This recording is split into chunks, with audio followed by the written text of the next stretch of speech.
What's up, everyone? We're at Redline Restorations today, here to check out a very, very special car, the Signal Auto R34 GTR. It's one of the most famous modified R34 GTRs in the world. And we're here with Colton, who's going to tell us all about it. Colton, tell us all about it. What am I looking at here? That's a lot of all. This is one of the most iconic GTR tuner cars in existence. It is under the R34 model, and it was based out of the late 90s, early 2000s. And it was converted, it is an official R34, it was converted from a all-wheel drive setup to a rear-wheel drive only setup. And a lot of people confuse this when they see it doing burnouts and videos and all this other iconic drifting shit. They're like, oh, it's a rear-wheel drive, it's GTT, it's a lesser model. But no, it started life as an official R34 GTR for anyone who's gonna. Can we pop the hood? Of course, yeah. Whoa. Shiny. So at one point the car was a street racer, and then it became a drag racer, and then it was brought here and it became a time attack car briefly, and then it became a drift car. Correct. So it's done everything. This is clearly extremely not stock. So what are we looking at here? This is Tommy's 2.8 stroker of the RB26 DETT, originally twin turbocharged engine. They lowered the compression, they put studs in it, they did pistons, rods, and increased the displacement. So while increasing displacement, usually you lose the high RPMs of an engine build. This one is done in such a fashion, that's why they charge a premium for these engines. To have one built now, it probably costs you the better part of $20,000 to $25,000 alone for the build. But you're able to rev this thing up to close to 10,000 RPM for as long as you want. Do you know how much power it's putting out?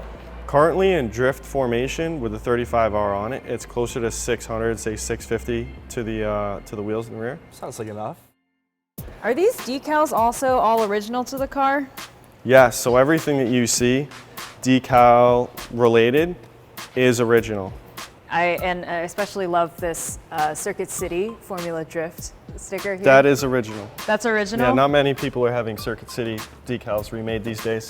Kids these days, they probably never even heard of Circuit City. Have you heard of Circuit City? Okay, all right, I'm sorry. Anyway, so obviously one of the most famous parts about this car is the really beautiful shimmery paint. How many colors approximately am I looking at with this? They're somewhere between 7 and 10 transitional colors. You've never wanted to repaint it or anything?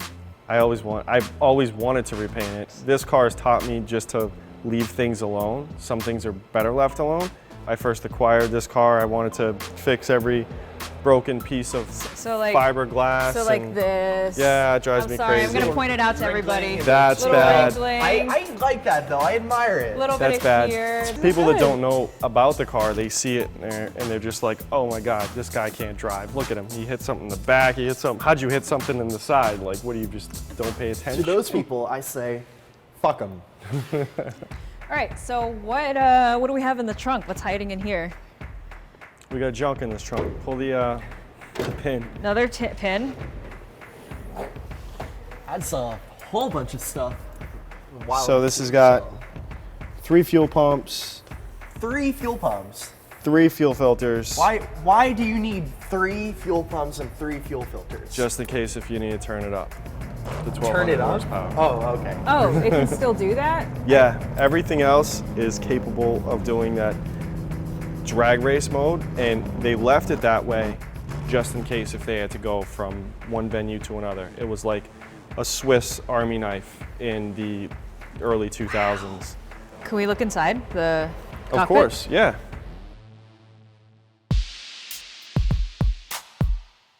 So we're looking inside now. Obviously it's stripped out, got the cage, race car style.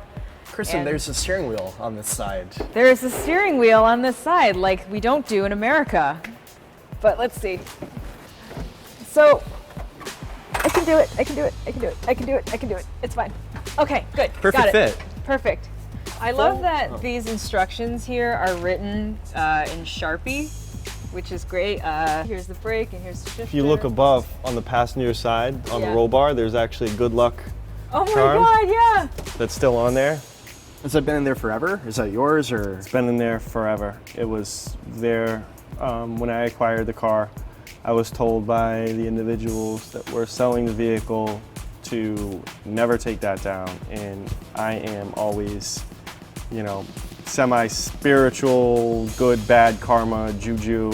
It's staying for as Hey, long you as know I own what? the car. You take it down, you have the JDM car Yeah, gods coming yeah, through in the night. exactly. Car's gone forever. Yep. May the drift gods always bless this car. And now I'm gonna try to get out.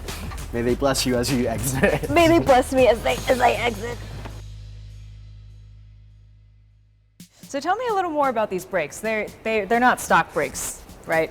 They are not stock brakes. It is a Alcon brake setup. It's one of maybe 20 sets or less in existence for the R34 GTR. And it's a two-piece brake, so your outer rotor actually can unbolt from the center hub. Oh, no way. So Alcon is one of, or was one of the most leading race brake manufacturers in existence. They've done a lot of work for race teams in Formula One. They've done a lot of work for GT1 cars, GT2 cars, Ferrari. So whenever people that know brakes but don't really know about this car, or know racing but just don't know about JDM vehicles, they go right to the brakes and are like, oh my God, look Steve, this thing's got fucking Alcon brakes on it. So you own this car. You bought it for, when did you buy it? I bought it in I believe it was 2011. That's about when 2012. coverage of it stopped. So I Yes. assumed that's why it like became privately You are a owned. ghost. Went underground, yeah. She is a ghost. Can I be super impolite and ask you how much you paid for it?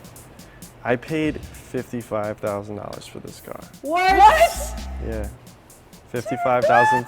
But at that time, no one wanted it. They just saw it as another beat up Nissan Maxima or 240. Like, no one could understand the history, the pedigree, the heritage behind it. And Oh, man. you just, at that time I had multiple GTRs, I had multiple R34s. Wait. How? Just word of mouth, underground, late nights, internet, deep web stuff. And I actually was purchasing one GTR from an individual, and they said, hey, listen, I know of another. It is the Signal Auto drift car. So I just made the offer, and at that time, the guy that was selling it, or the team that was selling it, was a little unsure of, you know, like, is this guy real? Is he DOT? Is he Fed? Is this ICE? Is he a cop? Is he a cop? So I sent him a picture of the other R34s that I had, and right-hand drive Type Rs, and he's just like, sweet, we got a deal. Do you get offers for it I get offers all the time for this thing. from just anybody? From anybody, collectors to gearheads and guys that are in the buying and selling and see the appreciation of these vehicles because they've gone up greatly. And then you also have the people that are just completely nuts over what the car is about. And, you know, I know it's in the movie, and I know it won this, and I know it did that. And, you know, and then you also have the people that are interested in the car. They don't have the money, but their parents are like, whatever it costs, name your price, I'll write the check. And I'm like, yeah, it's not gonna happen. I can't love it replace that it. much? Yeah, I can't Yeah. replace it with anything, really. Yeah. So I think it's the story behind it. I mean, it's definitely not the dings and dents and ripped fiberglass and shit like that. It's definitely the heritage.